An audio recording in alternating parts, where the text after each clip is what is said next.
السلام علیکم۔ کیپٹن آج طارق کی 12ویں برسی ہے۔ کمی تو طارق کی کبھی نہیں پوری ہو سکتی، نہ ہی کوئی کر سکتا، لیکن الحمدللہ اللہ کا شکر ہے کہ اس نے وطن کے لیے جان دی اتنا بڑا، اور اللہ نے میرے بیٹے کو شہادت کا رتبہ دیا۔ ہمیں فخر ہے طارق پہ اور اس کی شہادت پہ۔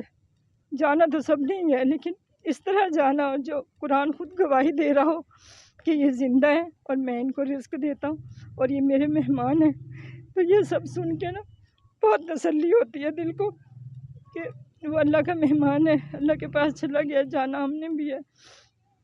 بس اللہ سے دعا ہے کہ جو چلے گئے اللہ سب کو ان کے درجات بلند کرے، اور جو ہمارے بیٹے بھائی جو محاذ پہ ہیں، جو پاکستان کے اندر جنگ لڑ رہے ہیں، باہر لڑ رہے ہیں، پاکستان کی سلامتی کی، پاکستان کی خوشحالی کی، سربلندی کی، اللہ ان کو اپنی حفظ و امان میں رکھے۔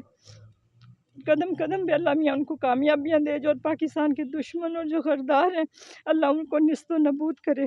پاکستان ہمیشہ زندہ رہے گا۔ یہ ہمارے بیٹے جو اپنی جانیں کی قربانیاں دینے کے لیے ہر وقت تیار ہیں، تو ان کی قربانیاں کبھی رائے گا نہیں جائیں گی، اور پاکستان کا پرچم ہمیشہ سربلند رہے گا، تا قیامت تک پاکستان رہے گا، کوئی اس کا کچھ نہیں بگاڑ سکتا۔